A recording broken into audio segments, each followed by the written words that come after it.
month, Pretty Pink Posh turns 9 years old, and to celebrate, they have released an enormous amount of fun birthday card supplies. We're talking stamps, dies, stencils, embellishments, the works. Hi everyone, I'm Rebecca Keppel, and I am super excited to celebrate alongside Pretty Pink Posh to show you this latest release and to make a ton of birthday cards as inspiration. So first, let's take a quick peek at all of the supplies from this amazing birthday release. First up are the ice cream cones 4-pack stencils. These are layering stencils, which gives you the opportunity to add lots of different colors.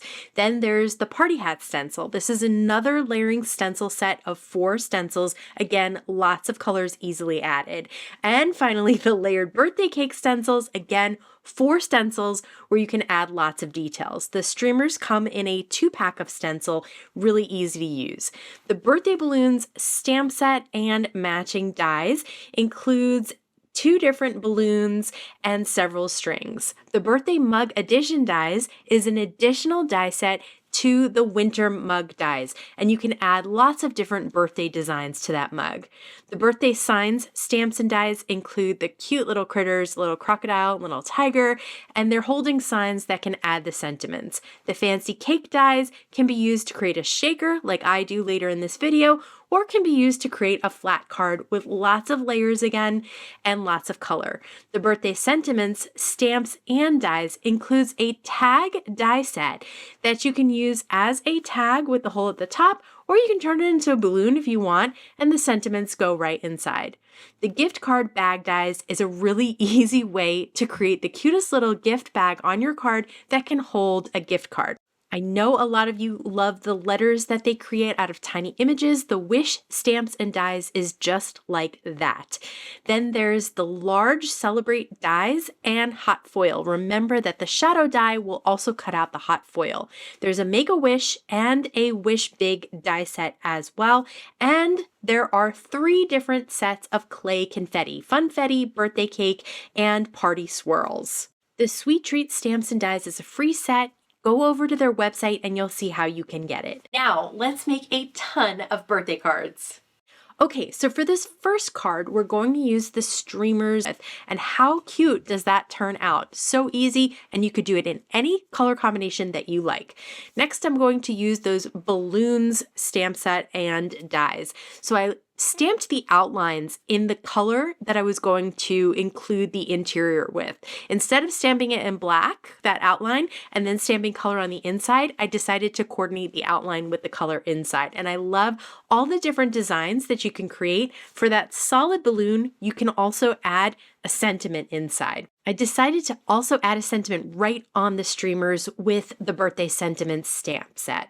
And you can stamp that black right over your colorful streamers. Now that I have all my balloons die cut and I stamped some strings and die cut those as well, I'm going to create a cluster of balloons. Once I have 3 down, I'm going to add the strings to those because I know that the other 2 are going to block my access to the back. So I'm going to put those strings on first, and I have them tucked up under the balloon so that the bottom of the string doesn't hang over the bottom of the card. And for that last balloon, I actually put the foam tape down on the card and stuck the balloon on top. And then I added those last 2 strings. I love adding some type of gloss to balloons so that they look like actual balloons. So I'm using Nouveau Crystal Glaze and just spreading it on top of the stamped balloons. And this doesn't take super long to dry, but I always put it out of my reach so that it will dry before I touch it. For the next card, I'm going to use the layering birthday cake stencils, and I'm going to do 2 different colors of the base cake. I have Kitsch Flamingo and then Tumbled Glass Distress Oxide ink. That means that I'm also going to use 2 different colors for the frosting layers.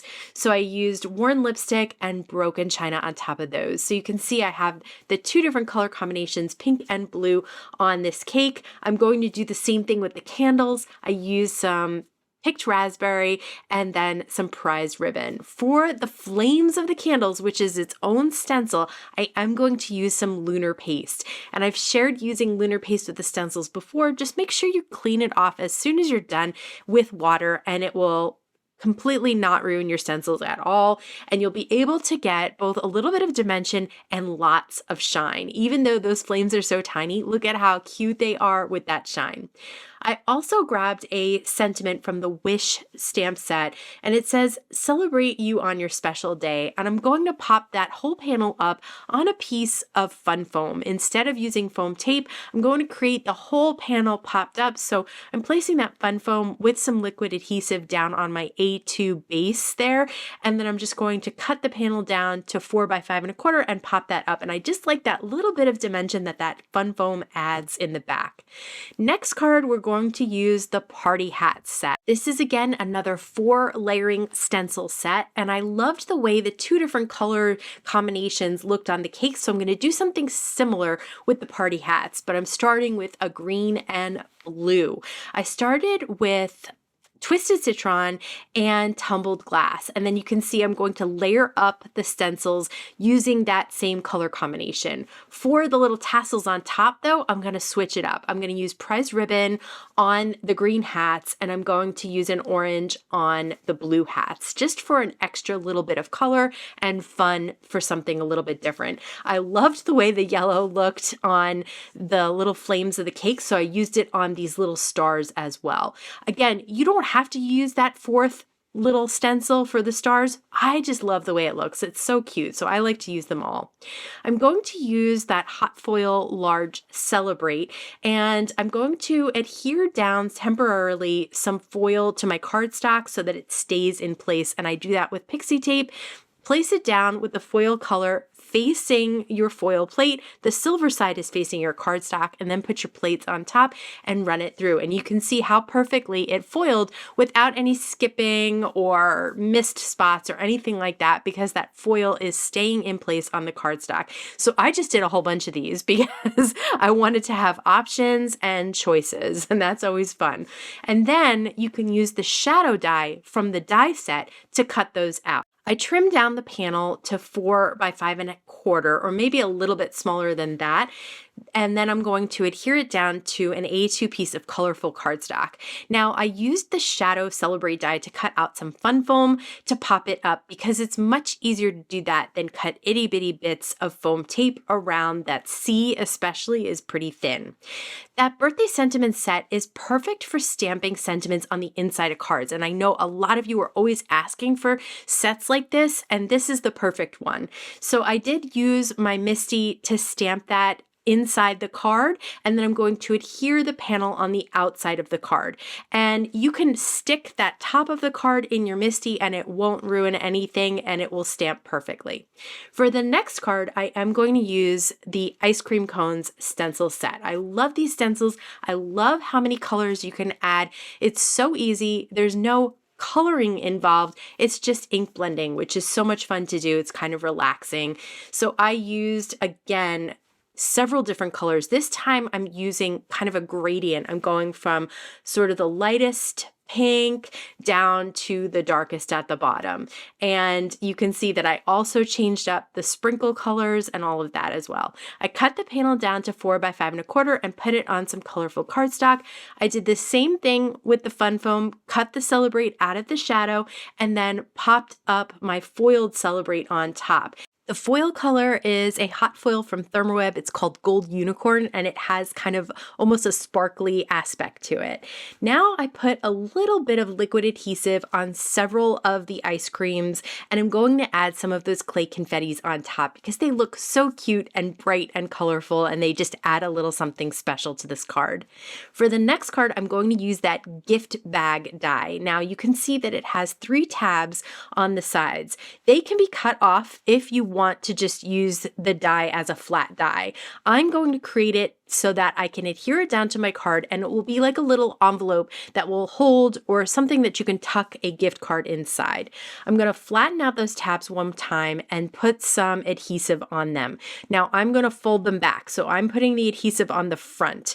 Once I fold them back, I can just place this down on my cardstock. You can see it really takes up a whole A2 card, which is so nice. And the top will be open All three, the two sides and the bottom will be closed, so you'll be able to put a gift card inside. I'm going to use the Mug Edition dies to cut out some birthday candles to decorate the bag.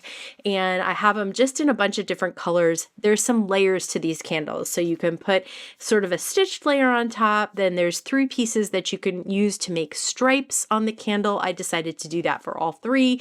And there's a stitched piece for the flame as well. I also cut out the little Celebrate that comes with the gift bag die set, and then I'm going to cut this panel down to 4 by 5 1/4 and mat it on some white cardstock. I just decided to add a little strip of glitter to the bottom just to fancy up our gift bag a little bit more, and I had forgotten to put one stitched flame on, so I added that as well. And then you can see you can put a fun gift card right inside. You can tuck it all the way down. I like to leave it just a little bit out so that your recipient knows it's there. For this card, I'm going to do some watercoloring and some partial die cutting. So first we're going to stamp the wish on some white cardstock and heat emboss it with some clear embossing powder. I am using Strathmore Bristol Smooth cardstock, and then I'm going to use my sketch marker aqua brushes. So I'm going to do 2 colors for each letter, and I put one color at the top, one color at the bottom, and then I use the water brush pen to blend those colors together and to create a really pretty watercolor effect. You can see kind of the swipes of the paint, and that's the idea, but also you can see the resist of the image that we stamped. Now this wish stamp is similar to the other word stamps that Pretty Pink Posh has, where they create the word out of tiny little images. And I know that people really enjoy these. And usually what I do is color Eden each little image in a different color, and that is super fun too.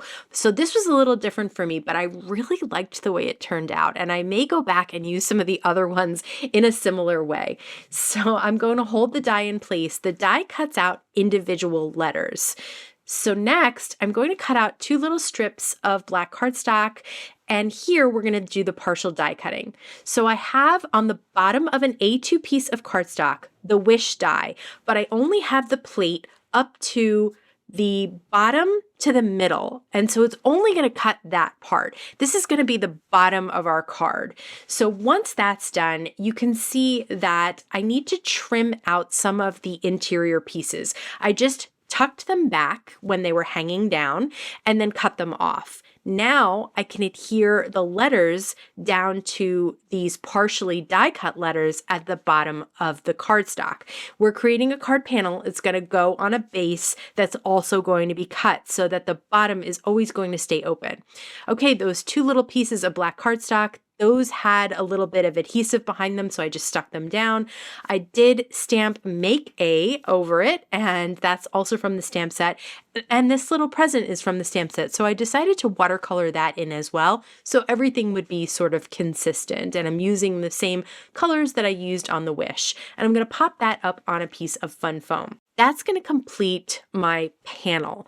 So now I need to make a card base that works with this panel. So I'm going to place it on a card base that's been folded and cut. I'm drawing pencil lines on the card base based on where I did the partial die cutting. And then I can trim off the bottom of the front of the card base. So it's shorter in the front than it is in the back. Once that's done, I can stamp a sentiment inside, put some adhesive on that front, and then lay my panel down right on top. So basically the partial die cutting will hang off the bottom of the card.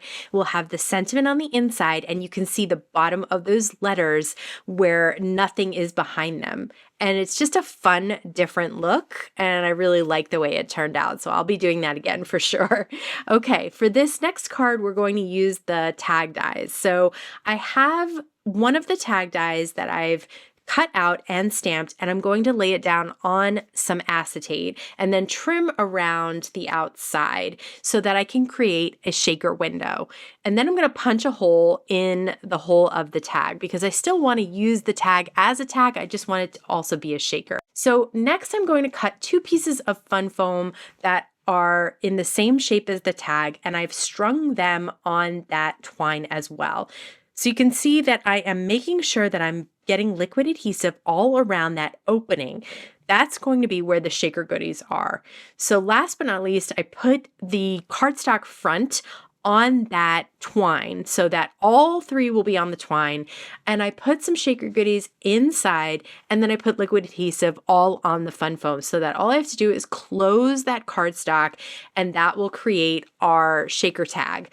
And then I can tie the twine on front. So everything is trapped inside, but I still get to have that little tag front. I'm going to add one of the Celebrate from the foils on top, and then I'm going to cut out some presents. This is actually from the sign stamp set, the birthday signs stamp set, and I'm going to just put that right on top of the little shaker window. You can still see the shaker goodies behind, and I did tie a little extra twine just because I like the look of a little bit more of that orange and white twine. Okay, for this next card, we're going to use the birthday cake dies. We're going to make another shaker card. So I cut out the frame in some glitter cardstock, and I adhered it down to an A2 piece of acetate, and then I doubled up some fun foam, and I'm cutting it in half, and then I'm placing it down behind the frame on the acetate. So that's going to create a shaker window. So easy to do when it's a rectangle, honestly. And I love these shaker cards where it's a wide open window like that, just a huge open space. So you definitely want to use a lot of shaker goodies. I used the clay confettis and added some of the clear or white confetti as well. And you can just see all of those shaker goodies just going all over the place. It's such a fun way to create a shaker card, but plus it's so easy. For the cake, I decided to layer two cardstock colors on top of each other. At first, I couldn't decide between the two, so I decided to use both of them together, one as a shadow of the other. Then you can cut out a little frosting layer and a little flavor layer between the two layers of cake, and you can also cut out the platter on the bottom or the cake holder on the bottom, and I did that out of mirror cardstock. Next, you can also cut out the candles individually or with the little flames attached. So I just ran them through a bunch of times. I'm going to use the candles are going to be a dark blue glitter color, and then I'm going to create the flames out of a yellow glitter. I'm going to pop up this cake right on top of the shaker window. You can see plenty of the shakers behind it. It just looks so celebratory and fun and could be done in any color combination that you want. There's a little hip hooray inside the die set as well. So I cut that out of white fun foam so it would be popped up. And then I'm going to use a little bit of a glue pen to add some very fine glitter to both the layer of frosting and the hip hooray. I did the hip hooray in two segments so that the glue wouldn't dry on me. And then I'm going to add the Tonic Studios Nouveau Crystal Glaze to the candles to make them even shinier than they already were with that glitter. And then just check out how those shaker goodies really go all over the place. They make a ton of noise and just look amazing as well. I'm always on the hunt for fun birthday card making supplies, and this release from Pretty Pink Posh fits the bill for me. I'd love to hear what your favorite supply from this release was. Let me know in the comments below. Be sure to check out all of the Pretty Pink Posh social media sites this month because they have a ton of giveaways going on. As always, I want to thank you so much for stopping by and spending time with me today. Please stay safe, stay healthy, and I'll see you again soon.